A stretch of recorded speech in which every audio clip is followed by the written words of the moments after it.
Здравейте!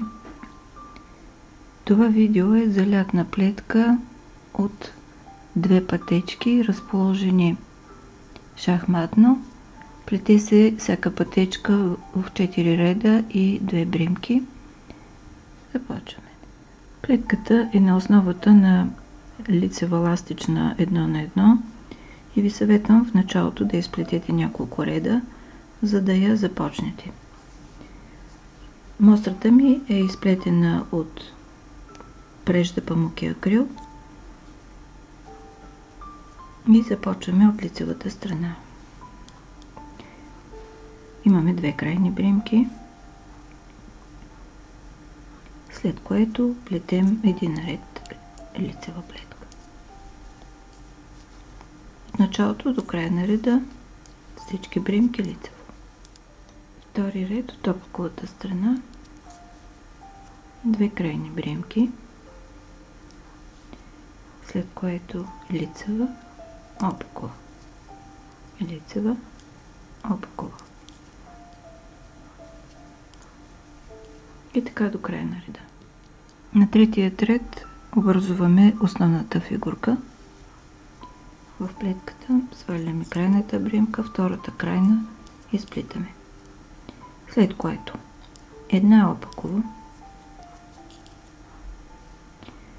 следва лицева бримка, която завършва 3 реда надолу с опакова.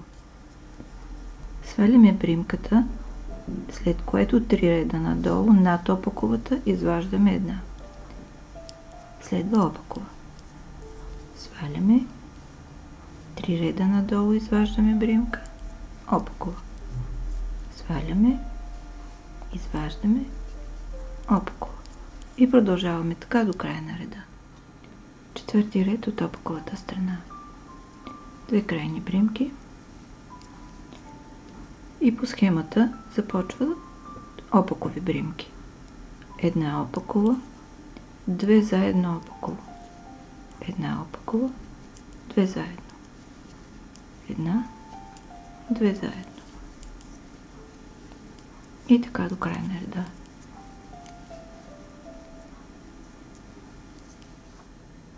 Готови сме с първата пътечка. На втората пътечка повтаряме отместено с една бримка. Пети ред от лицевата страна,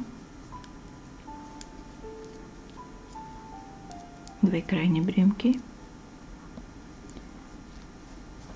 след което следва лицев ред от началото до края на реда.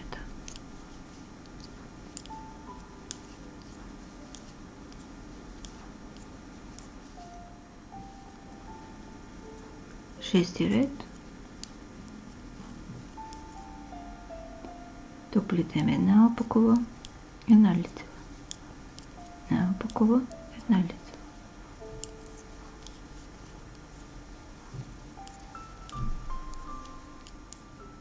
Седми ред от лицевата страна. Две крайни бримки, след което сваляме бримка, изваждаме 3 реда надолу, една дълга, след което опакова. Сваляме, изваждаме, опакова. Сваляме, изваждаме, опакова. И плетем така до края на реда. Осми последен ред от опаковата страна. Тук плетем само опаково, две заедно опаково, една,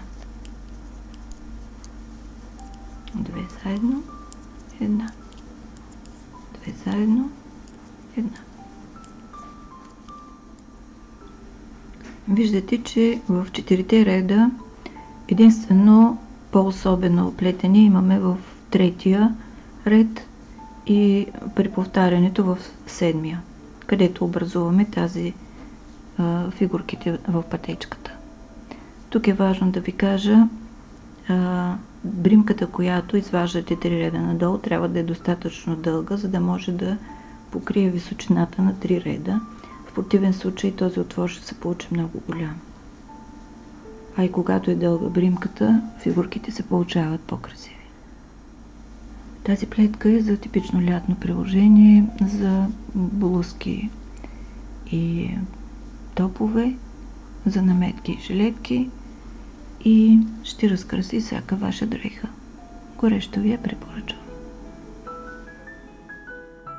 Благодаря ви, че бяхме заедно. Ако харесвате това видео, натиснете бутон лайк. Абонирайте се за канала и за известията, за да гледате всички мои видеа. Пожелавам ви вдъхновение, плетете с любов и бъдете щастливи. До скоро!